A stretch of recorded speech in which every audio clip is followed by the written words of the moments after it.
अमेरिकी राष्ट्रपति Donald Trump ने ब्रांडेड या पेटेंटेड दवाई पर 100% टैरिफ लगाने का ऐलान किया है। ये टैरिफ 1 अक्टूबर 2025 यानी इसी साल के 1 अक्टूबर से लागू होगा। ये टैक्स उन कंपनियों पर नहीं लगेगा जो अमेरिका में ही दवा बनाने के लिए अपना प्लांट लगा रही हैं। भारत पर अमेरिकी राष्ट्रपति ने पहले ही 50% टैरिफ लगाया है। ये टैरिफ 27 अगस्त से लागू हो चुका है। कपड़े, James, jewellery, furniture, sea food जैसे भारतीय प्रोडक्ट्स का एक्सपोर्ट इससे महंगा हो गया है। हालांकि दवाओं को इस टैरिफ से बाहर रखा गया था। विशेषज्ञों के मुताबिक भारत जो जेनेरिक दवाओं का एक्सपोर्टर है उससे इससे ज्यादा असर नहीं होगा, लेकिन हो सकता है कि राष्ट्रपति का अगला निशाना जेनेरिक दवाएं भी हो।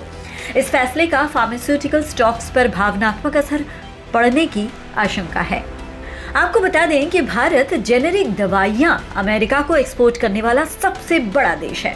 2024 में भारत ने अमेरिका को लगभग 8.73 अरब डॉलर यानी करीब 77,000 करोड़ रुपए की दवाइयां भेजी थी, जो भारत के कुल दवा एक्सपोर्ट का करीब 31% था। अमेरिका में डॉक्टर जो प्रिस्क्रिप्शन लिखते हैं उनमें से हर 10 में से 4 दवाइयां भारतीय कंपनियों की बनाई होती हैं। एक रिपोर्ट के मुताबिक 2022 में अमेरिका के हेल्थ केयर सिस्टम के $219 बचे थे। 2013 से 2022 के बीच ये बचत 1.3 ट्रिलियन थी। First of all, you have to understand the Americans will be impacted first.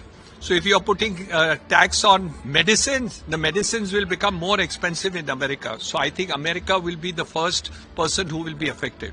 Yes, we will be affected because we do sales to America. We sell steel, we sell other equipment, we sell pharmaceuticals, all these things. So the companies which are doing this business will obviously be affected. But you have to remember, if the Prime Minister is working towards Atmanirbhar Bharat, this challenge is an opportunity. We are talking about 2030, we are talking about 2047. When such challenges are thrown by the United States of America, by its president, Mr. Trump, obviously India should treat it as an opportunity.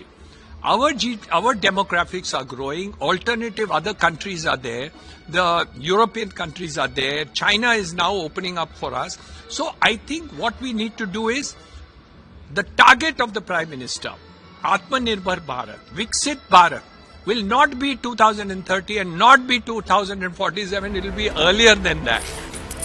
अब आपको बताते हैं कि branded या patented दवाई और generic दवाइयों में फर्क क्या होता है। ब्रांडेड दवाई वो दवाई होती है जो ओरिजिनल होती है, जिसकी खोज किसी फार्मा कंपनी ने बहुत रिसर्च और भारी भरकम खर्च के बाद की हुई होती है। इसे बनाने वाली कंपनी को एक तय समय या यूं कहें कि आमतौर पर 20 साल के लिए पेटेंट का अधिकार मिल जाता है। इस दौरान कोई भी दूसरी कंपनी उस फॉर्मूले का इस्तेमाल करके वो दवा नहीं बना सकती। रिसर्च और डेवलपमेंट पर हुए खर्च को वसूलने के लिए इसकी कीमत ज्यादा होती है। तो वहीं दूसरी तरफ जेनेरिक दवाइयां हैं जो ब्रांडेड दवाई का पेटेंट खत्म होने के बाद बाजार पे आती हैं। ये ब्रांडेड दवाई के समान फॉर्मूले का इस्तेमाल करके ही बनाई जाती हैं, लेकिन इसका कोई नया पेटेंट नहीं होता क्योंकि ये पहले से मौजूद फॉर्मूले की नकल होती हैं। जेनेरिक दवा बनाने वाली कंपनियों को रिसर्च का खर्च भी नहीं उठाना पड़ता, इसीलिए इसकी कीमत ब्रांडेड दवा के मुकाबले 80 से 90% तक कम हो सकती है। अब आपको लग रहा होगा कि आखिर ब्रांडेड दवाओं पर टैरिफ लगाने का फैसला ट्रंप ने क्यों लिया होगा। दरअसल माना यह जा रहा है कि ट्रंप ने ब्रांडेड दवाओं पर टैरिफ लगाने का फैसला अमेरिका में दवा उत्पादन को बढ़ाने के लिए लिया है। ट्रंप का यह कदम उनकी अमेरिका फर्स्ट और मेक इन अमेरिका नीति का हिस्सा है। ट्रंप प्रशासन का यह भी मानना है कि दवाओं के लिए दूसरे देशों पर निर्भर रहना राष्ट्रीय सुरक्षा के लिए खतरा है। महामारी के दौरान ये बात साफ हुई थी कि अगर सप्लाई चेन टूटती है तो अमेरिका में दवाओं की भारी कमी हो सकती है। ब्रांडेड दवाओं पर दबाव डालकर ये पूरी फार्मा सप्लाई चेन को सुरक्षित करना चाहते हैं। This is, as you rightly said, that this is applicable to patented branded products manufactured outside US. It is not applicable to generics, and India supplies mostly generics product to US. India exports around $10 billion medicine to US.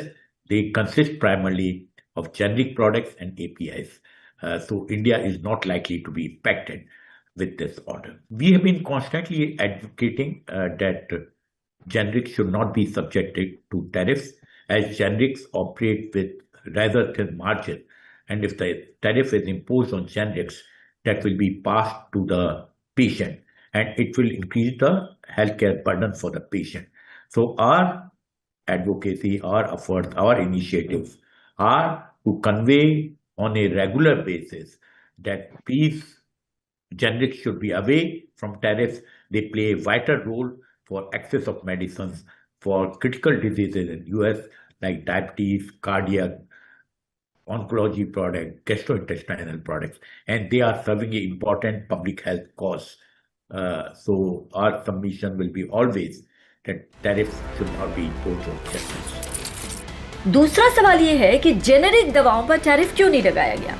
Generic दवाएं branded दवाओं से 80 से 90% तक सस्ती होती हैं। अमेरिकी health care system generic दवाओं पर बहुत ज़्यादा निर्भर है। अगर जेनेरिक दवाओं पर भी 100% टैरिफ लग जाता है तो उसकी कीमत बहुत बढ़ जाएगी। इससे अमेरिकी नागरिकों के लिए स्वास्थ्य सेवा ही बहुत महंगी हो जाएगी और ये सीधे तौर पर कंज्यूमर को प्रभावित करेगा। ट्रंप ने किचन कैबिनेट, बाथरूम वैनिटी और उनसे जुड़े सभी सामानों पर भी टैरिफ लगाया है।